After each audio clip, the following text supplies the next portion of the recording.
Hi everyone and welcome to the channel. My name is Ryan Abair and this is where I share my insights. And today I'm talking about second chances.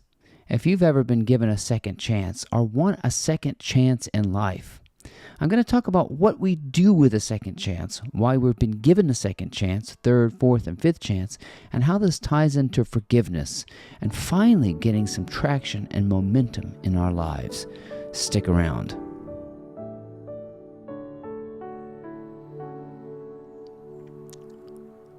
I have realized that life has given me many opportunities to make amends, to really learn the secret of life.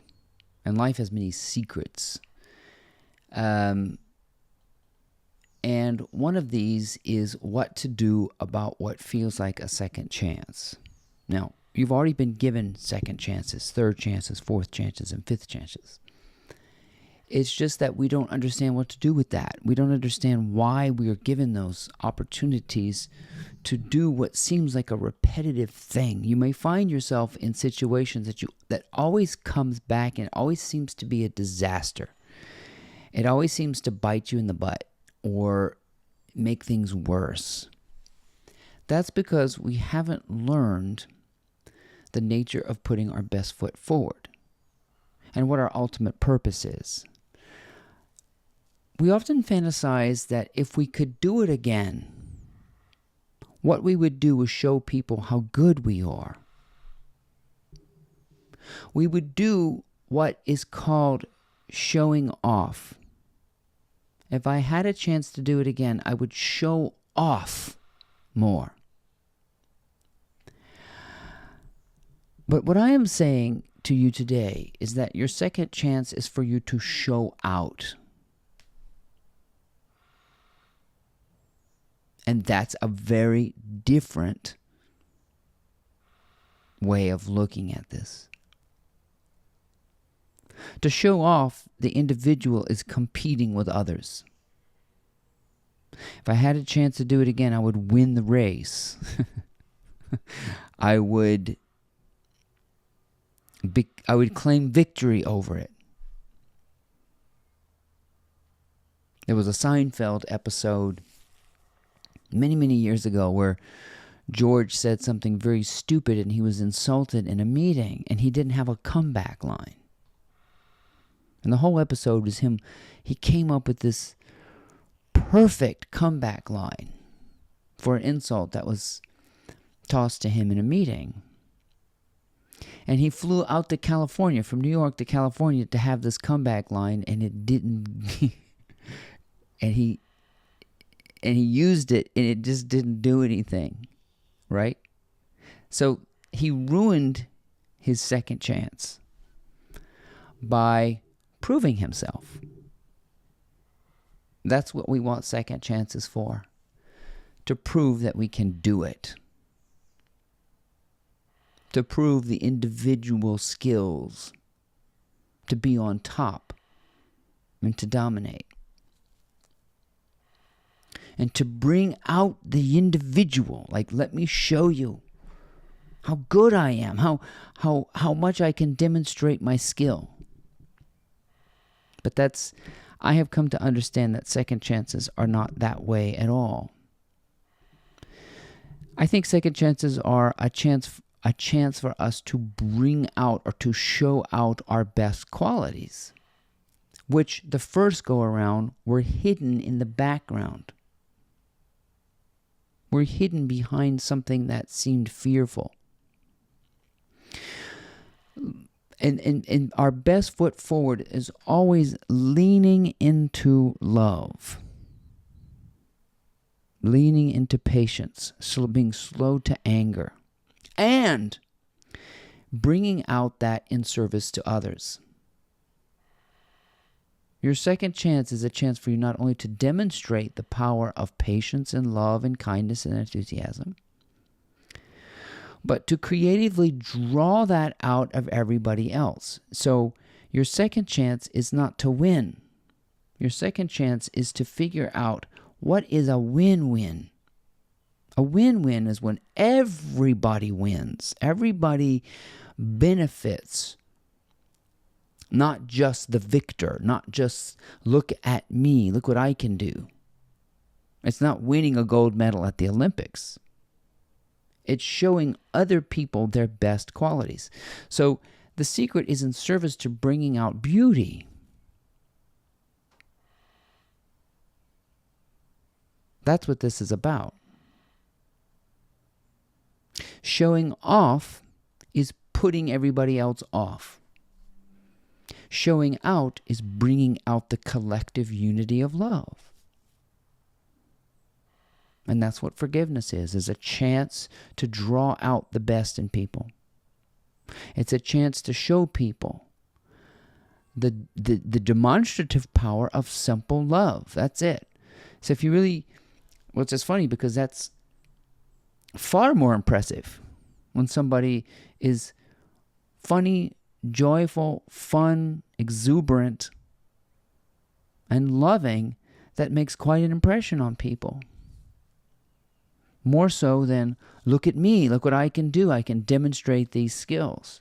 When love comes through it, it's so much more impressive. When people are doing things they enjoy in front of other people. That's why it's very important. Mr. Rogers said this one time in an interview. He said that's why it's very important for parents to demonstrate doing things that they love in the presence of their children. I remember, my dad used to like to tinker around with tools and build things, and I used to love watching my dad do that because he loved that kind of stuff.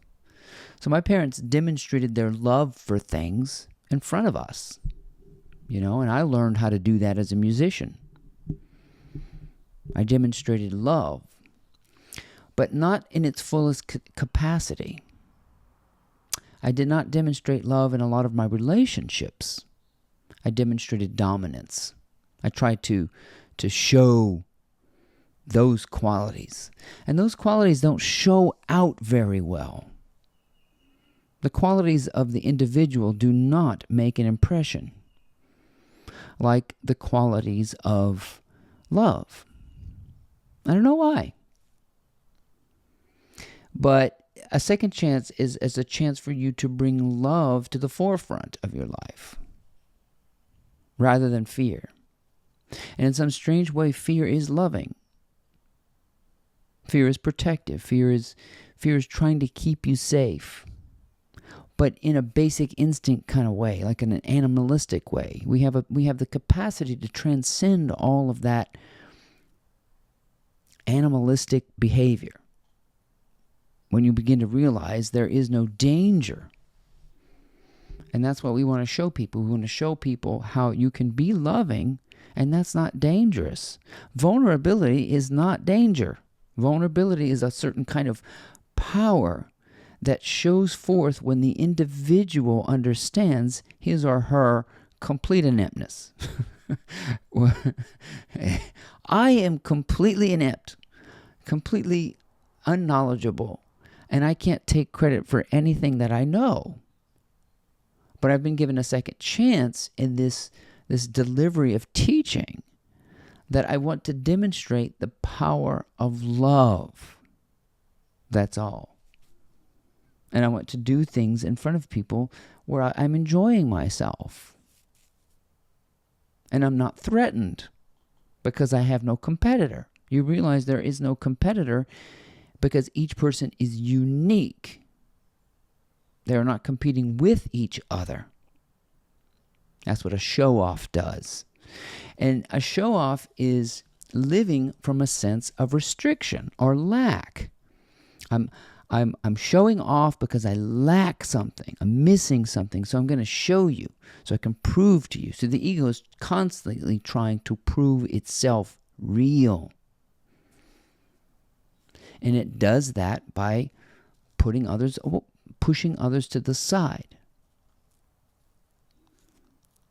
And the spirit, conversely, is leaning into the vulnerable power of love to show you that there is no need to defend yourself. There's no need to play offense or defense. This is all just happening, and the individual is an illusion which dissipates. And as that illusion dissipates, love steps forward and you lean into love. So you are given second, third, fourth, and fifth chances to show forth your love, to show forth how slow to anger you are. Now, you can't do this if you're not ready.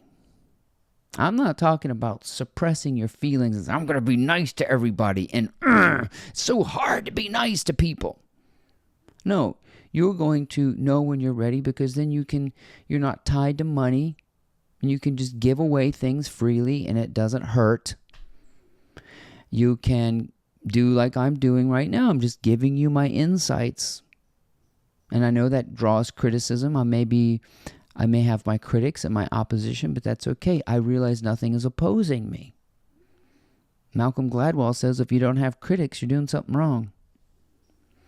So you're just demonstrating the power of joy and love and leading with that. That's the best foot forward. So if you've been given a second chance, it's not to show off, it's to show out. It's to be in service to love.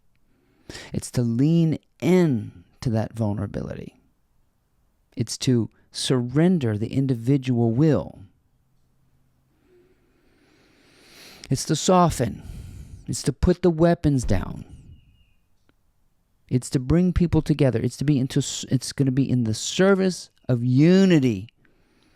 That's your ultimate purpose.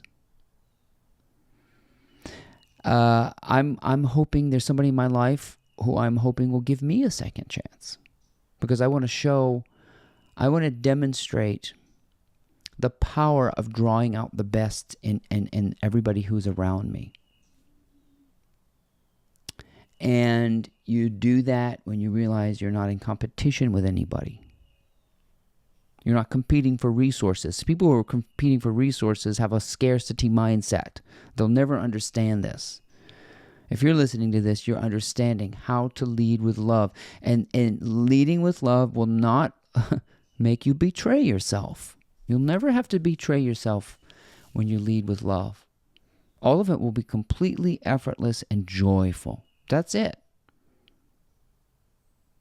There will be no work involved. There will be no strings attached. It'll be completely unconditional loving.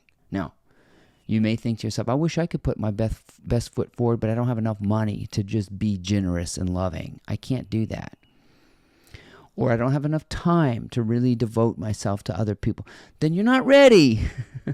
You'll know when you're ready to lead this kind of a charge, because you'll have this epiphany, you'll have the spiritual awakening, you'll have the compassion, you'll have the time, you'll have the joy, you'll have the resources. What you're realizing is that everything is this flow. And people who are in lack have this restriction inside of them. They don't quite understand how to free it up yet. And that's fine. I used to be there. The ego is still too busy trying to draw lines in the sand and show people, I'm going to show you the perfect comeback, the perfect revenge, the perfect comeback story. Those are all putting your worst foot forward. I'm going to show you. This is a completely different kind of showing out. It's just, I don't have anything to prove. Because at an individual level, there is no me. So what am I proving? I'm just going to demonstrate the love that I am. Unrestricted, unconditional, completely unbound, joyful, and free. That's what a second chance is for you to demonstrate that transparency, that ineffable love that you are. Takes a while, but you'll know when you're ready. Thank you so very much for joining me. My name is Ryan Hebert. I hope you enjoyed my insights today. and I hope you'll keep watching and subscribe. Please check out my blog. It's called mymorningmotivator.com.